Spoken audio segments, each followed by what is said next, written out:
काल में अपन आगे पढ़ेंगे भविष्य काल।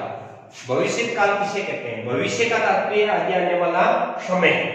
भविष्य का तात्पर्य क्या है? आगे आने वाला समय। तो भविष्य काल की परिभाषा है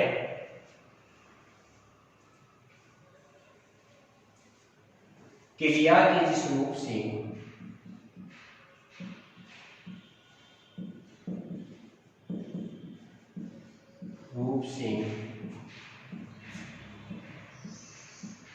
ज्ञात होता है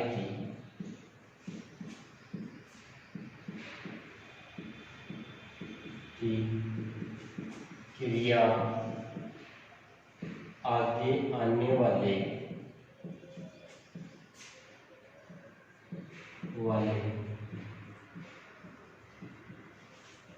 समय में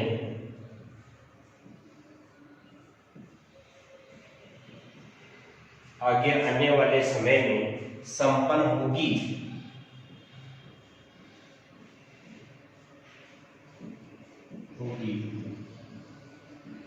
वहां पर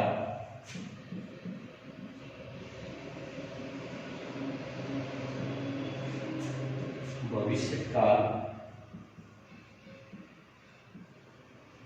का माना जाता है। भविष्य काल माना जाता है। जैसे मोहन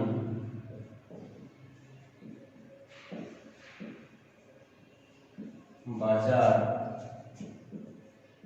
जाएगा। मोहन बाजार जाएगा। अध्यापक है, पाठ पढ़ाएगा, पाठ पढ़ाएगा। माँ खाना बनाएगी।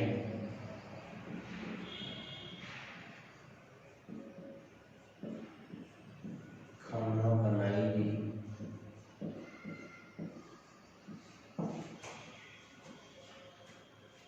परीक्षा जुलाई में होगी। जुलाई माह में।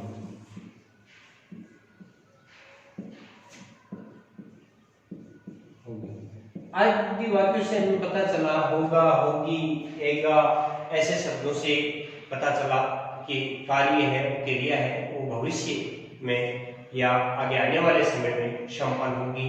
तो वहां पर भविष्य काल माना जाता है। जैसे मोहन पत्र लिखेगा। मोहन पत्र लिखेगा। राधा गीत गाएगी। राधा गीत गाएगी या राधा गीत सुनाएगी। बालक पाठ पढ़ेंगे। अध्यापक कक्षा में पढ़ाएगा। तो ऐसे शब्दों से, ऐसे वाक्यों से, ऐसी क्रियाओं से हमें पता चला है कि क्रिया आगे आने वाले समय में संपन्न होगी। वहां पर भविष्य काल माना जाता है। भविष्य काल के भेद। भविष्य काल के भेद। भविष्य काल के 3 भेद होते हैं। भविष्य काल के मुख्यतः 3 भेद होते हैं।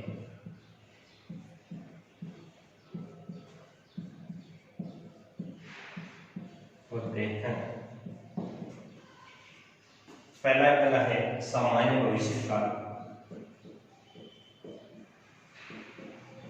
सामान्य भविष्य काल। सामान्य भविष्य काल क्रिया के जिस रूप से यह पता चले,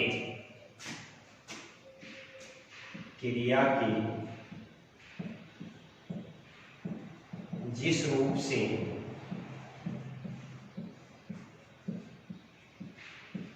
यह पता चले कि क्रिया आगे आने वाले समय में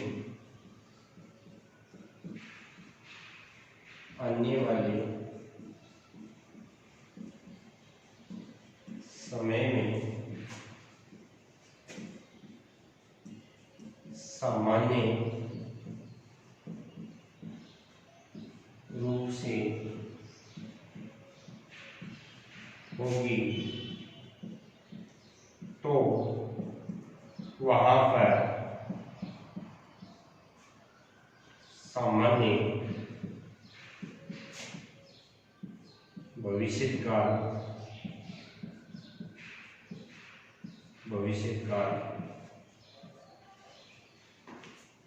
माना जाता है। सामान्य भविष्यकाल माना जाता है। जैसे एक बार परिभाषा दोबारा देख लें। भविष्यकाल का सामान्य रूप या सामान्य भविष्यकाल क्रिया की जिस रूप से यह पता चले कि क्रिया आगे आने वाले समय में सामान्य रूप से होगी, तो वहां पर सामान्य भविष्यकाल माना जाता है। जैसे इसके अंत में एक शब्दों का प्रयोग किया जाता है। एगा, एगी, एगे,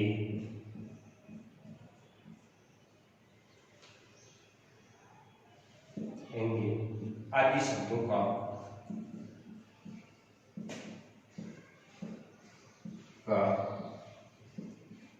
अंत में प्रयोग किया जाता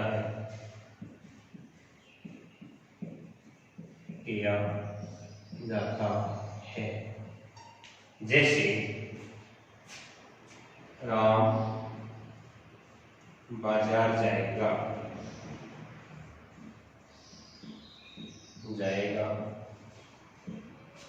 मोहन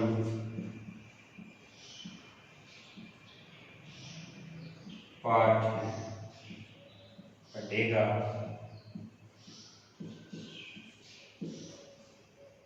राधा जल लाएगी,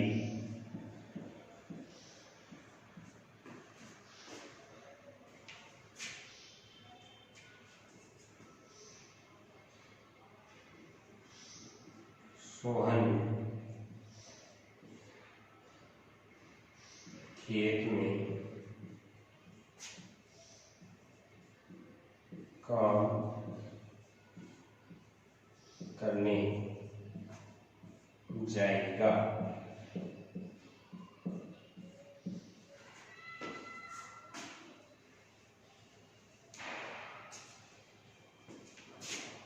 राजू पत्र लिखेगा,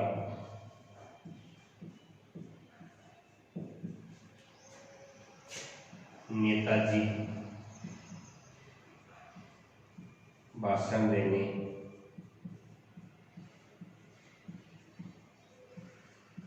आएंगे। नेताजी भाषण देने आएंगे। ऐसे शब्दों का, ऐसी क्रियाओं का प्रयोग हो रहा है, तो वहां पर सामान्य भविष्यकाल माना जाएगा। और भविष्यकाल का अगला भेद है संभाव्य भविष्यते काल। संभाव्य भविष्यते काल।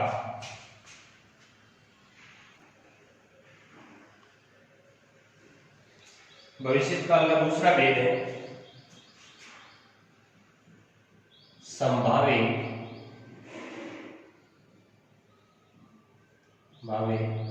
भविष्यकाल।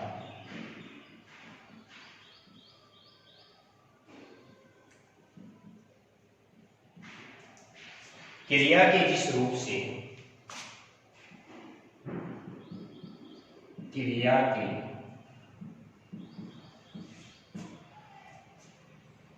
रूप से उसके निकट भविष्य में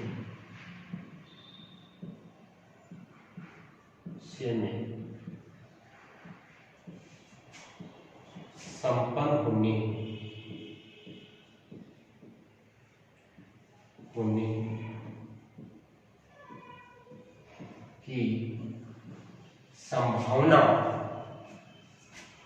की संभावना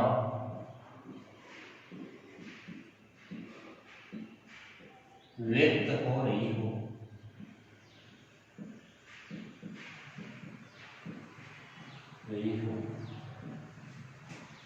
वहां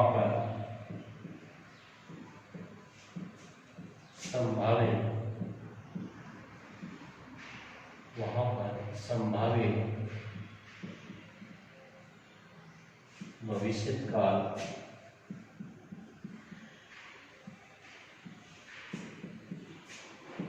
माना जाता है।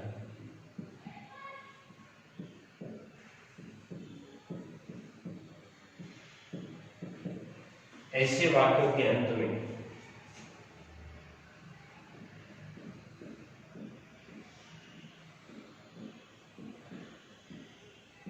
ऐसे वाक्यों के अंत में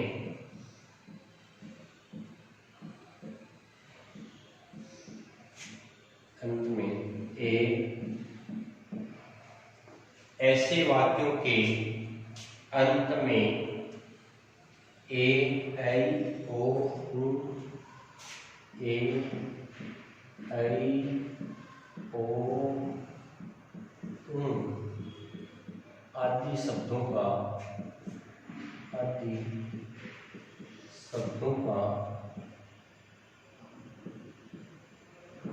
प्रयोग होता है।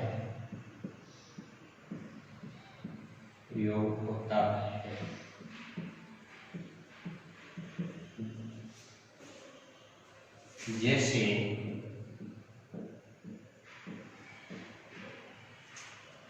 एक बार परिभाषा दोबारा देखें। क्रिया के जिस रूप से उसके निकट भविष्य में संपन्न होने की संभावना व्यक्त हो रही हो, वहां पर संभावित भविष्य काल माना जाता है। जैसे शायद मैं जयपुर जाऊं, शायद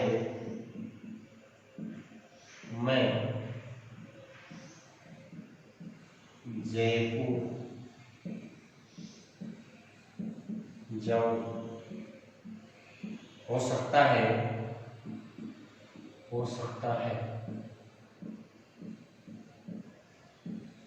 तुम उत्तीर्ण हो जाओ, हो सकता है तुम उत्तीर्ण हो जाओ। तो यहाँ पर संभावना व्यक्त हो रही है कि शायद मैं जयपुर जाऊं, हो सकता है तुम उत्तीर्ण हो जाओ, शायद आज वर्षा होगी, शायद आज वर्षा होगी, शायद विनोद आ जाए, शायद विनोद आ जाए,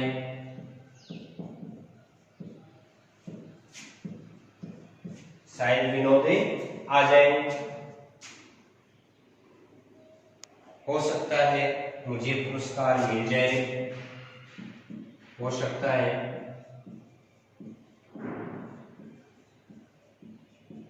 मुझे पुरस्कार मिल जाए, हो सकता है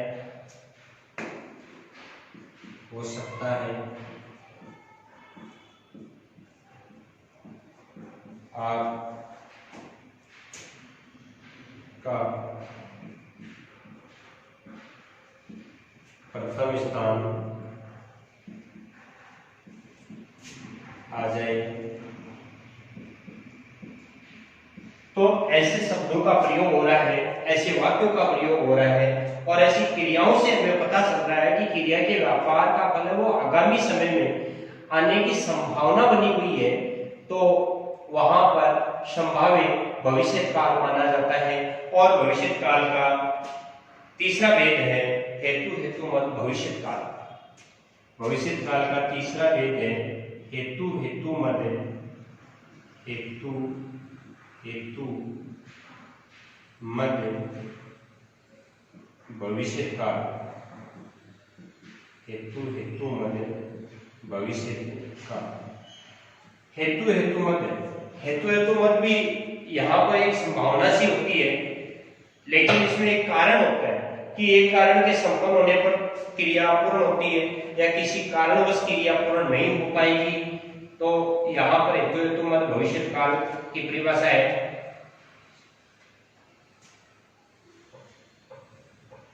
इस रूप में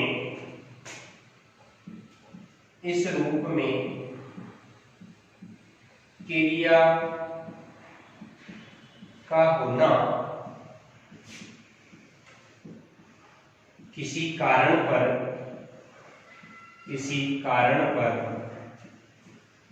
निर्भर करता है अर्थात क्रिया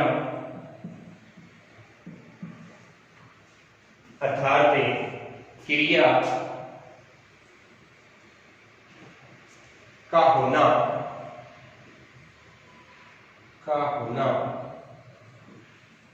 दूसरी क्रिया पर निर्भर रहता है। एक क्रिया हो रही है, वो क्रिया किसी दूसरी क्रिया पर निर्भर करती है। पहली क्रिया संपन्न हुई तो दूसरी क्रिया भी संपन्न होगी, और साथ ही यह काल दो उपवाक्यों को साथ ही इस काल की क्रिया दो उपवाक्यों को जोड़ने का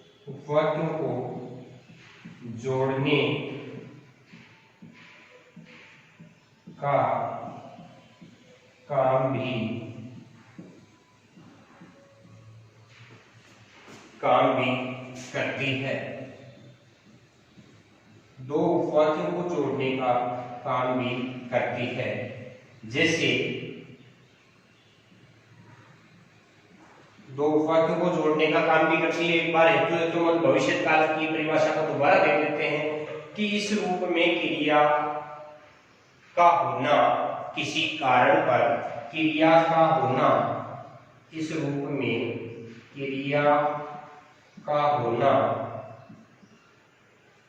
किसी कारण पर निर्भर करता है, अर्थात क्रिया का होना दूसरी क्रिया पर निर्भर रहता है। साथ ही इस काल की क्रिया दो उपवाक्यों को जोड़ने का काम भी करती है।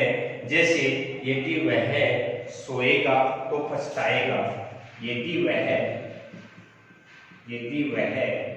सोएगा तो पछताएगा। बाकी सारे बच्चे पढ़ रहे हैं और एक बच्चा वो सो रहा है। बाकी जो पढ़ रहे हैं वो तो उत्तीर्ण हो गए, और जो सो रहा है उसकी हम कोई कह नहीं सकते कि ये उत्तीर्ण हो जाएगा। इसलिए कहा जाता है कि यदि वह सोएगा तो पछताएगा। इस प्रकार से दो उपवाक्यों को जोड़ने का काम भी यहाँ पर किया जा रहा है। तो यहाँ दो उपवाक्य जुड़ रहे हैं। एक उपवाक्य है यदि वह सोएगा, तो दूसरा हो जाएगा पछताएगा। इस प्रकार से ये है भविष्य काल का हेतु हेतुमत भविष्य काल है, वो दो उपवाक्यों को जोड़ने का काम भी करता है।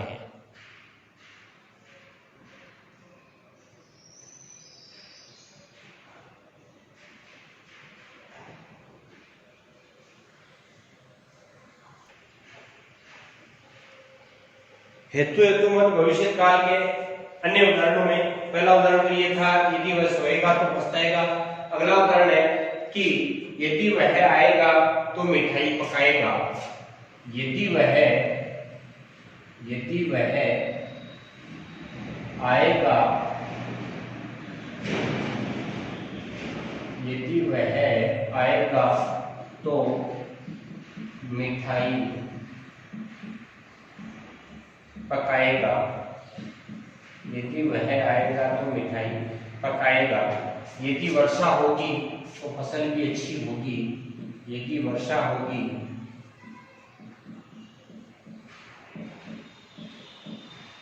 तो फसल भी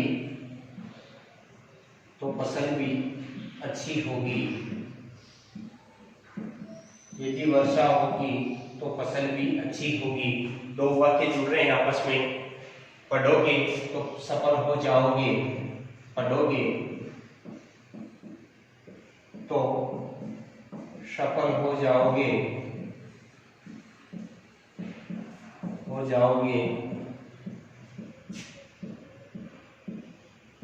पढ़ोगे तो सफल हो जाओगे। बैठे रहोगे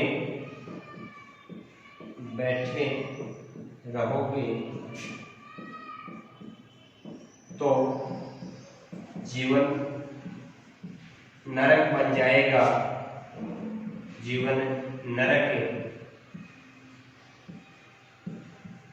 बन जाएगा। कहने का तात्पर्य यह है कि बैठे रहोगे तो आप जिंदगी में कुछ भी नहीं कर पाओगे। बैठे रहोगे तो जीवन नरक बन जाएगा।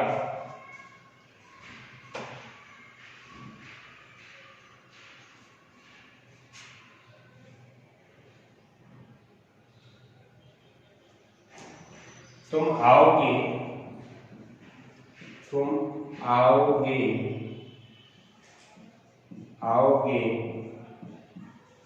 तो कुछ प्राप्त करोगे।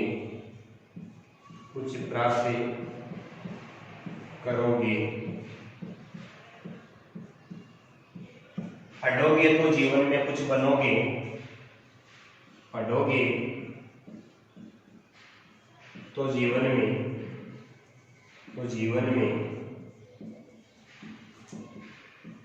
कुछ बनोगे।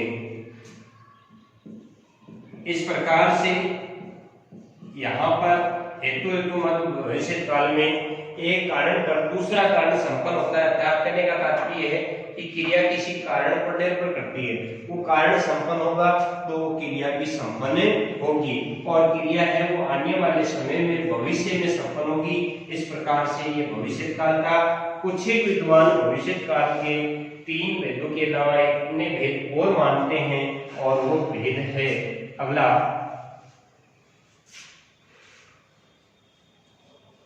भविष्य काल के 3 ही भेद होते हैं मुख्यतः सामान्य भविष्य काल, संभाव्य भविष्य काल और हेतुमत भविष्य काल।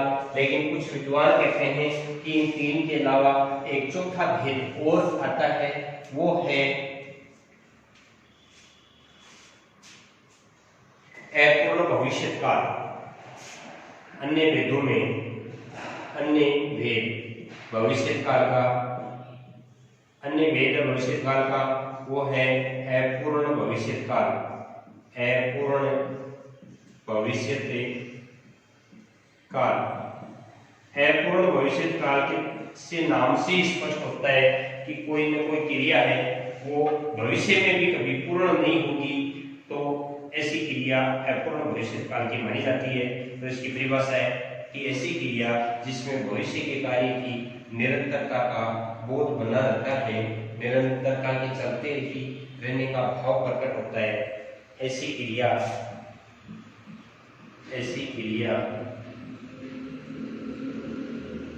जिसके भविष्य में भी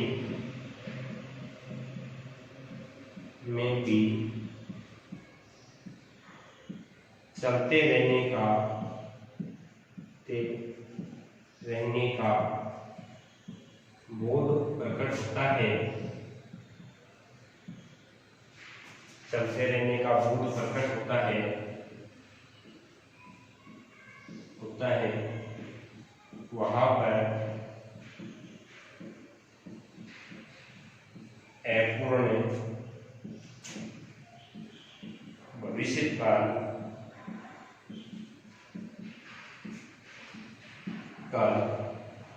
अपूर्ण भविष्यकाल माना जाता है। अपूर्ण भविष्यकाल माना जाता है। जैसे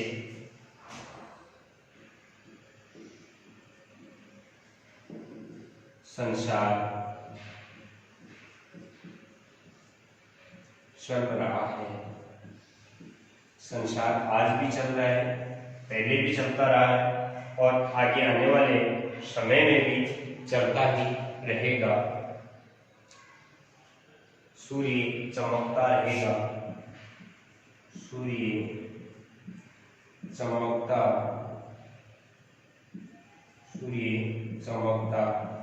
रहेगा, जगत चलता रहेगा, जगत चलता रहेगा। जगत का संसार ये बात वाली है, यहाँ पर रहा है और यहाँ पर रहेगा, दोनों सही है, कोई दिक्कत नहीं है, क्योंकि संसार चल रहा है, आज भी चल रहा है, चलता रहेगा, आगे आने वाले समय में भी चलता रहेगा। जगत चलता रहेगा, वह बढ़ता रहेगा, वह बढ़ता रहेगा।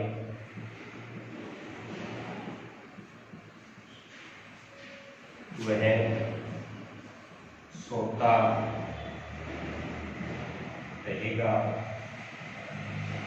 नदी बहती रहेगी, नदी